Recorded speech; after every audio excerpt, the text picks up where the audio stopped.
प्यारे विद्यार्थियों, एक बार फिर से आप सभी का स्वागत है एमएस एजुकेट प्लेटफॉर्म पर। और आज हम गणित विषय के अंदर कक्षा 8 में जो अपना सेकंड अध्याय है एक चर वाली रैखिक समीकरण, तो उसके बारे में सामान्य उसका परिचय देखते हैं कि एक चर वाली रैखिक समीकरण क्या होती है। तो उससे पहले हम थोड़ा पिछली कक्षा के अध्याय जो था अपना 10th अध्याय कक्षा 7 के अंदर बीजीय व्यंजक, उसके ऊपर चर्चा करना चाहेंगे कि बीजीय व्यंजक क्या था। तो बीजीय व्यंजक में हमने पढ़ा था कि दो प्रकार की राशि होती है बीजीय व्यंजक में। एक तो चर राशि होती है और एक अचर राशि होती है। दो तरह की राशि होती है, इनसे जब हम चर और अचरों को संयोजित करते हैं तो बीजीय व्यंजक का निर्माण होता है। तो ये हमने अध्याय में पीछे पढ़ा था। तो चर राशि में हमने देखा था कि चर राशि किसे कहेंगे कि वे राशि जिनका मान अनिश्चित होता है। वे राशि जिनका मान अनिश्चित होता है वो क्या कहलाती है?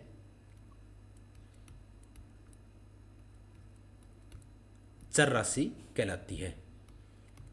जिसका मान अनिश्चित होता है वो चर राशि कहलाती है, और जिसका मान निश्चित होता है वो अचर राशि कहलाती है। तो जिसका मान निश्चित हो वो क्या कहलाएगी? चर राशि। तो ये हमने पूर्व कक्षा के अंदर इसके बारे में पढ़ चुके हैं। निश्चित मान वाली राशि है उसको अचर राशि कहते हैं। चर राशि में हमने बताया था कि जो अल्फ़ाबेट, जिसमें अल्फ़ाबेट अक्षरों का प्रयोग हो, आप उसको चर राशि मानिए। अल्फ़ाबेट का मतलब ए से जेड तक कोई भी अक्षर है वो इसमें शो हो सकते हैं। जैसे 5x, या हमारे पास ये जो पद है ये पूरा पद क्या कहलाएगा? चर राशि कहलाएगा। इसका मान अनिश्चित कैसे होता है?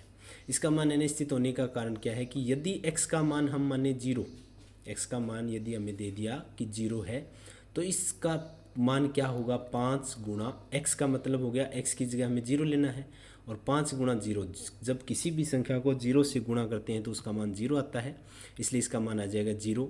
और यदि ये कह दें कि x का मान 1 है, तब इसका मान क्या आएगा? 5 गुणा 1 बराबर कितना आ गया? 5। यदि इसका मान ये कह दें कि x का मान है वो 2 है, तब इसका मान क्या आएगा? 5 गुणा 2 मीन्स 5 दूनी 10। तो यहाँ हम देख रहे हैं कि इसका मान जैसे जैसे x का मान बदल रहा है वैसे वैसे इस पूरे पद का मान है वो चेंज हो रहा है, मतलब निश्चित नहीं है, अनिश्चित है। और इसे ही हम क्या कहेंगे? चर। यहाँ ज़रूरी नहीं है x हो सकता है 5a लिख दे, हो सकता है 5b हो। तो ये जहाँ अल्फ़ाबेट के अक्षर आ जाए a b, उसको हमने चर राशि मानना है, वो क्या कहलाएगी? चर राशि कहलाती है। दूसरा आता है अचर राशि। इसका मान क्या होता है? अचर राशि का मान निश्चित होता है। जैसे 5 या 4 इस तरह का कोई अंक हो जिसमें अल्फ़ाबेट का प्रयोग नहीं हुआ हो, वो क्या है? अचर राशि कहलाता है। अचर राशि के अंदर हम देखते हैं क्या है? 5, 4 ये। अब हम बीजीय व्यंजक की बात करें तो बीजीय व्यंजक हम जैसे एक बीजीय व्यंजक हम लिख लेते हैं, ये बीजीय व्यंजक है। बीजीय व्यंजक की हम जब परिभाषा देखेंगे, या हमने कक्षा 7 में देखा है कि चरों और अचरों को संयोजित करने पर, चरों और अचर को जब हम संयोजित करते हैं तो किसका निर्माण होता है? बीजीय व्यंजक का निर्माण होता है।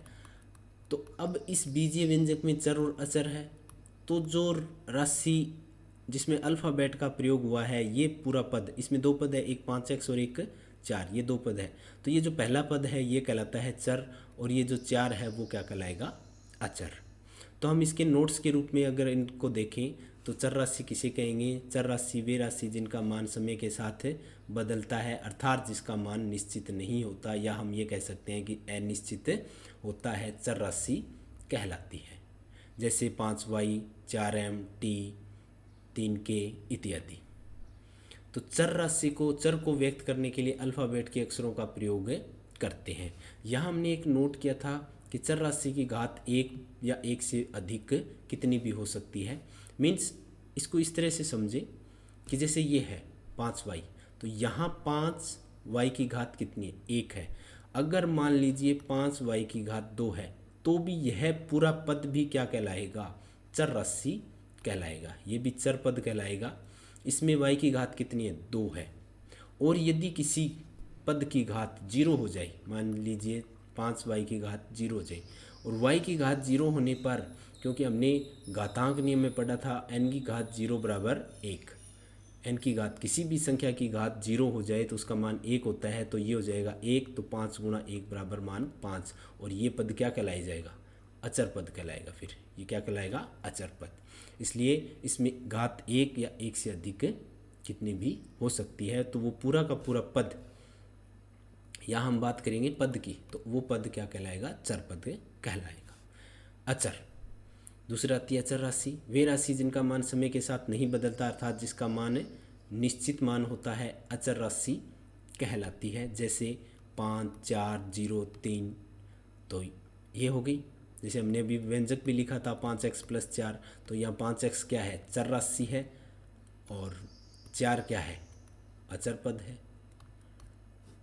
अचर राशि में यहाँ पे आप कहेंगे कि चर की घात है वो सदैव शून्य मानी जाती है। जब हम व्यंजक की बात करें, जब हम व्यंजक की बात करते हैं बीजीय व्यंजक की, तो इसमें चर की घात है वो क्या होती है, शून्य होती है। जैसे मैंने अभी यहाँ बताया 5y की स्क्वायर, 5y की घात 0, तो y की घात 0 होने पर इसका मान हो गया 1, और 1 होने पर इसका मान कितना है था, 5। इसका मतलब ये क्या है, अचर पद है। और अचर पद में जब, जैसे ये व्यंजक मैंने लिखा है 5x + 4, तो इसमें क्या है, 5x की घात 1, यहाँ तो x की घात 1 है, प्लस व्यंजक में इस 4x की घात 0, ये माना जाता है 4x की घात 0।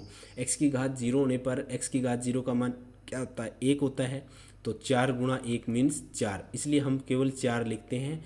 जबकि इसमें x की घात क्या होती है, 0 होती है। इसलिए कहा जाता है कि व्यंजक के अंदर अचर पद जो होता है उसमें चर की घात है वो शून्य मानी जाती है, और शून्य ही होती है। तो ये हो गया चर और अचर। अब देखो व्यंजक बनते कैसे हैं, तो हमने इसके बारे में पहले भी चर्चा कर ली कि जब हम चरों और अचरों को संयोजित करते हैं, जैसे 5x + 4, यही उदाहरण लिया था, तो 5x कौन सा पद है, चर पद है, ये चर पद है, और ये 4 क्या है, अचर पद है। और जब हम इनको संयोजित करते हैं, मीन्स योग करते हैं इनका, तब किसका निर्माण होता है, बीजीय व्यंजक। तो ये 5x + 4 क्या कहलाएगा, 5x + 4 क्या कहलाएगा, बीजीय व्यंजक कहलाएगा।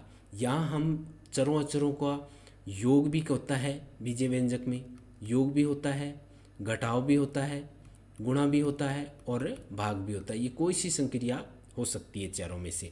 जैसे हम इस बीजीय व्यंजक को लिखे 5x + 4, तो इसका मतलब ये हुआ कि x में 5 का गुणा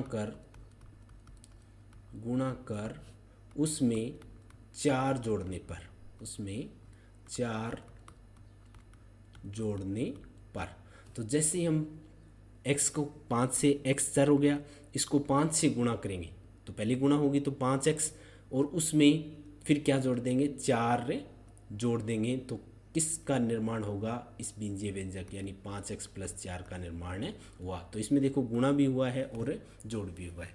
तो इस तरह से हम बीजीय व्यंजकों का निर्माण करते हैं। अब हम अपने टॉपिक पे आते हैं, समीकरण। तो देखो यदि कोई व्यंजक, जो हमने बीजीय व्यंजक लिखा हो, यदि हम उसमें समता का चिन्ह, समता मीन्स होता है बराबर का निशान, जो ये बराबर का चिन्ह होता है, ये बराबर का चिन्ह लगा दिया जाए, तो वह बीजीय व्यंजक नहीं कहला के वह क्या कहलाएगा, समीकरण कहलाएगा।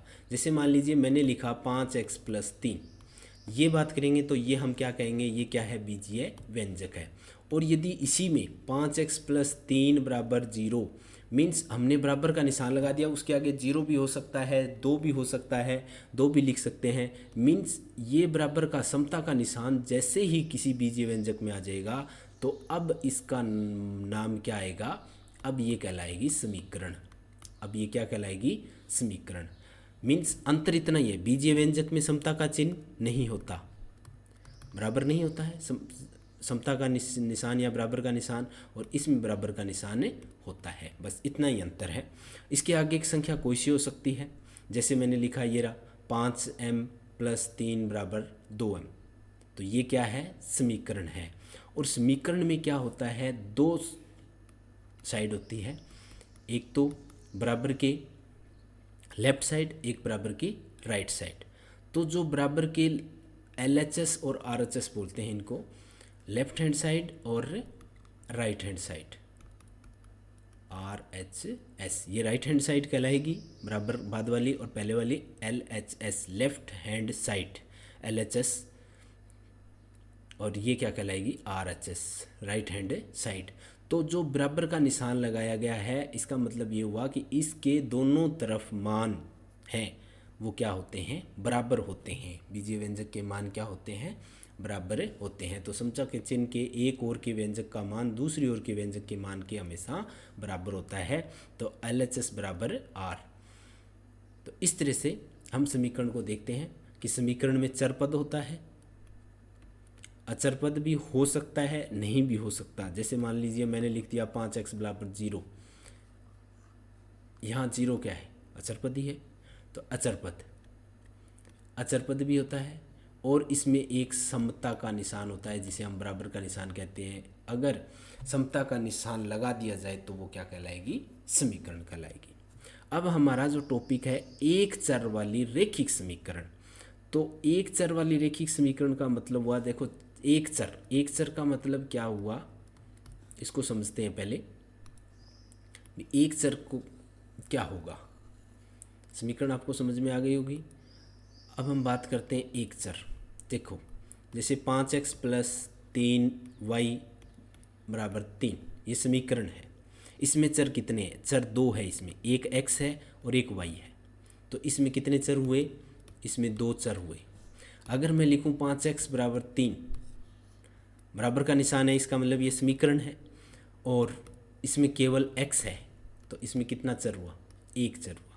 हो सकता है कोई समीकरण ऐसे हो 5x plus 3y minus 3z बराबर 3। अब ये क्या है, बराबर का निशान है, इसका मतलब समीकरण हो गई। इसमें एक x है, एक y है और एक z है, तो इसमें टोटल कितने चर हो गए, 3 चर हो गए। तो हमारा था एक चर वाली रेखिक समीकरण। अब ये बात आती है कि रेखिक समीकरण किसे कहेंगे। तो रेखिक समीकरण को समझने के लिए आप देखो, एक चर वाली रेखिक समीकरण हमने बीजीय व्यंजक में प्रकार पढ़ा था, बीजीय व्यंजक के या बहुपद के प्रकार पढ़े थे पिछले अध्याय में।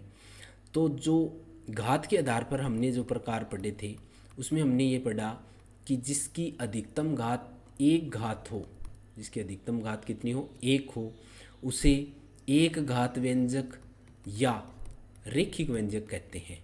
ये हमने पिछले अध्याय में पढ़ा था। यानी वह व्यंजक जिसमें एक घात हो, जिसकी अधिकतम घात कितनी हो, एक हो, उसको एक घात व्यंजक या एक घात बहुपद। अब यहाँ पे बात करेंगे समीकरण की, तो वो हो जाएगा जिसकी अधिकतम घात एक हो उसको ही रेखिक कहते हैं, बहुपद कहते हैं, तो उसको रेखिक समीकरण कहेंगे। समीकरण और व्यंजक में क्या अंतर बताया था मैंने, केवल बराबर का निशान होता है। तो एक बार देखो, वह समीकरण जिसमें समता का चिन्ह हो तो वो तो आप समझ गए कि समीकरण कहलाएगी, और जिसमें एक ही चर हो, ये मैंने बता दिया, या तो x हो या y हो या z हो, कोई सा ही हो, a भी हो सकता है, m भी हो सकता है, लेकिन केवल एक होगा। एवं चर की घात, अब इसकी जो घात है वो कहीं भी 2 नहीं मिलेगी, 3 नहीं मिलेगी, 4 नहीं मिलेगी, ये नहीं होगा। इसमें केवल एक घात होगी, यानी x की घात 1, y की घात 1। तो इस तरह से एक घात वाली जो समीकरण होती है उसको क्या कहेंगे, रेखिक समीकरण। जैसे 3x प्लस 5 बराबर 0। अब यहाँ देखो x 1 है, केवल एक है चर, और इसकी घात भी कितनी है, 1 है। तो चर 1 हो गया x, घात भी इसकी अधिकतम, क्योंकि इसकी 1 है और इसके आगे अगर हम माने अचर पद की घात हमेशा क्या होती है, 0 होती है, तो ये 0 हो गई। तो इसकी अधिकतम घात कितनी हुई, 0, इधर 1, तो अधिकतम 1 हुई। तो इसको हम कहेंगे रेखिक समीकरण। इसको हम क्या नाम देंगे, रेखिक समीकरण। तो ये होती है एक चर वाली रेखिक समीकरण। अब हम देखते हैं कि इन समीकरणों को हल कैसे करते हैं। जैसे मैंने अभी बार बार लिख रहा हूँ मैं 5x प्लस 4 बराबर 0। अब हमें क्या करना होता है, जब भी हम समीकरण को हल करें तो हमें पता है कि समीकरण में जो समता का निशान होता है उसके दोनों तरफ जो व्यंजक होते हैं उनका मान बराबर होता है। मीन्स इधर 0, और जब हम 5x प्लस 4 करें तो इनका योग भी क्या आएगा, 0 आएगा। तो दोनों मान बराबर है। अब इस स्थिति में आपको हल करने का सबसे पहले तरीका ये होता है कि एक नंबर आप ये देखो कि चर पद है वो एक तरफ कर लो, चर पद को एक तरफ कर लो, अचर पद को दूसरी तरफ कर लो। अचर पद को क्या करेंगे, दूसरी तरफ करेंगे। कैसे, यानी बराबर के एक साइड, चाहे तो RHS की साइड या LHS की साइड। जैसे मैंने इसमें 5x मैंने यही रख लिया और बराबर में ये जो 4 है इसको मैं दूसरी साइड ले जाऊं तो ऑलरेडी मेरे पास क्या था, वहाँ पे 0 था, तो 0 अपने रखेंगे। अब जब हम बराबर के कोई भी संख्या बराबर में इस साइड यानी एक तरफ प्लस में है, जब हम इसको दूसरी साइड ले जाते हैं तो वो निशान माइनस की हो जाती है। अगर कोई माइनस की है तो दूसरी तरफ ले जाने पर वो प्लस की हो जाती है। अगर वो कोई संख्या गुणा में है तो वो दूसरी साइड भाग में चली जाती है, और यदि कोई भाग में है तो वो दूसरी साइड चलकर गुणा में चली जाती है। ये आपको नोट रखना है कि बराबर की एक साइड प्लस है तो दूसरी साइड जाएगी तो माइनस में जाएगी, अगर माइनस की है तो वो दूसरी साइड प्लस की जाएगी, अगर गुणा में है तो दूसरी साइड भाग में, और अगर भाग में है तो दूसरी साइड गुणा में। तो यहाँ पे क्या है, ये प्लस की है, तो ये प्लस की है तो इस साइड यानी 0 के बाद लिखना है अपने को, तो ये क्या आ जाएगी -4। अब इस 0 में से 4 घटाने हैं तो -4 ही रहेगा, तो 5x बराबर -4। ये हो गया। हमें किसका मान निकालना है, हमें इसमें x का मान निकालना है, क्योंकि चर यही है, x है। 5 से तो इसको गुणा किया गया है, तो 5x ये क्या है, 5 गुणा x है। तो यहाँ देखो ये चर के साथ ये किस में है, चर के साथ ये गुणा में है, गुणा में है ना 5, तो दूसरी साइड जाएगा तो ये क्या हो जाएगा, भाग में चला जाएगा। मीन्स x बराबर -4 भाग में 5 ये होता है। या हम ये भी कह सकते हैं कि भाग वाली जो संख्या होती है उसको हमें बटा में लिख सकते हैं, तो ये हो जाएगा x बराबर -4 बटे में 5। भाग की संख्या को किस में लिख देंगे, बटा में लिख देंगे, तो ये क्या हो जाएगा, x का मान आ जाएगा -4 बटे 5। तो इस तरह से हम समीकरण को हल करते हैं। एक उदाहरण और लेते हैं। जैसे हमने समीकरण को हल देखना है, जैसे हमने लिया 3x + 4 बराबर 2x - 7। ठीक है, यहाँ बराबर के एक साइड क्या है, ये चर है, ये अचर है, दूसरी साइड भी क्या है, चर है और ये अचर है। मैंने कहा चर राशि को एक तरफ ले लीजिए, ये बराबर का निशान है अपने पास, तो इसमें पहले से ऑलरेडी 3x ये अपने पास है, ये हमने लिख लिया। अब दूसरी साइड का चर अपने यहाँ पे लिखेंगे। अब दूसरी साइड के चर के आगे कोई निशान नहीं है, इट मीन्स ये किसका है, प्लस का है। और प्लस की संख्या को दूसरी साइड, क्योंकि बराबर के इस साइड ले रहे हैं हम, ये कोई ज़रूरी नहीं है कि इस साइड ले जाएंगे तभी निशान चेंज होगा। अगर हम दूसरी तरफ ले जा रहे हैं, इधर भी ले जा रहे हैं लेफ्ट हैंड साइड की तरफ, तो भी उसका चेंज निशान है वो चेंज हो जाएगा। तो प्लस में है वो संख्या क्या हो जाएगी, माइनस में। ये अभी मैंने साफ नहीं किया इसको, तो ये क्या हो जाएगा, माइनस का। तो 3x - 2x। दूसरी साइड पहले से अचर पद क्या था, -7 था। अब ये प्लस का 4 है, ये दूसरी साइड जाएगा तो क्या हो जाएगा, -4। अब यहाँ देखो 3x - 2x, 3x में से 2x गए, 1x किसका, हमने पूर्णांक में पढ़ा था कक्षा 7 के अंदर कि अगर एक प्लस है एक माइनस है तो घटाव होगा, और जो बड़ी संख्या का निशान है वही आएगा। तो बड़ी संख्या के आगे प्लस है तो ये प्लस का 1x हो गया। इधर दोनों यदि ऋणात्मक हो तो क्या होगा, होगा योग, निशान वही आएगा जो है। मीन्स 7 और 4 11 हो गए, और निशान दोनों माइनस के हैं तो इसलिए माइनस का निशान आएगा। यहाँ पे प्लस 1 लिखो या न लिखो कोई मतलब नहीं है, x = -11। तो ये हमारे पास x का मान आ गया कितना, -11। यहाँ मैं एक बात क्लियर करना चाहूँगा आप लोगों को कि जैसे मैंने लिख दिया x सीधा, अब इसमें पूछे कि इसका गुणांक क्या है। संख्यात्मक गुणांक हमने पिछले कक्षा में 7 में भी पढ़ा है। तो गुणांक का मतलब होता है कि जो चर पद दिया गया है उसको किस संख्या से गुणा किया गया है, तो इसको किस संख्या से गुणा किया गया है। अब आपको यहाँ कोई संख्या नहीं दिख रही है, जैसे मान लो 5x है तो आप इसका गुणांक बता दोगे, इसका गुणांक कितना हुआ, 5 हुआ, कि x को 5 से गुणा किया गया है। लेकिन यहाँ आपको कोई संख्या नहीं दिख रही है, तो आप क्या कहोगे कि जीरो है? नहीं है, क्योंकि यदि हम जीरो के साथ यदि x को गुणा करेंगे तो इसका पूरे का मान क्या आ जाता है? जीरो आ जाता है। इसलिए जीरो तो नहीं है, तो फिर क्या है? एक है। तो एक से कभी भी किसी की संख्या को गुणा करते हैं तो उसके मान में कोई परिवर्तन नहीं आता, इसलिए एक गुणा x होता ही है। तो इसका गुणांक क्या हो गया? एक हो गया। यदि डायरेक्ट x लिखें तो इसका गुणांक क्या होगा? एक होगा। और उसके ऊपर भी हमने घात नहीं दिखाई है। यदि नहीं दिखाई है तो यहाँ जीरो यदि माने तो किसी भी संख्या की घात जीरो हो तो उसका मान एक होता है, तो फिर यहाँ x नहीं लिखा होता, यहाँ एक आता, इसलिए ये जीरो भी नहीं है। तो यहाँ घात भी क्या है? एक है। तो इसकी घात भी एक है और गुणांक भी एक है। किसका? x का। ठीक है, तो ये आप ध्यान में रखेंगे। तो ये था इसका सामान्य परिचय एक चर वाले रैखिक समीकरण का। अब हम इसके अध्याय की जो प्रश्नावली है उसके सवालों को हल करेंगे। एक बार आप सभी से निवेदन भी करना चाहूँगा कि आप जो कक्षा 6 से 8 तक के गणित और विज्ञान विषय के नोट्स हो, वीडियो हो, संपूर्ण टेस्ट सीरीज़ हो, तो उनको यदि आप अपने एक प्लेटफॉर्म पे देखना चाहते हो, एक साथ सोल्व करना चाहते हो, एक साथ समझना चाहते हो, तो आप हमारे जो ऐप है MS एजुकेट ऐप, उसको आप प्ले स्टोर से डाउनलोड कर लीजिए। 42 MB का ऐप है ये, और ज़्यादा से ज़्यादा आप इसको शेयर भी करें ताकि अधिक से अधिक बच्चों को इसका फ़ायदा हो सके। और साथ ही साथ हमारा जो यूट्यूब चैनल है MS एजुकेट नाम से, उसको सब्सक्राइब कर लें, वहाँ भी आपको इसके वीडियो मिलेंगे। तो आप सभी से निवेदन रहेगा कि आप इसको ज़्यादा से ज़्यादा शेयर करें। धन्यवाद।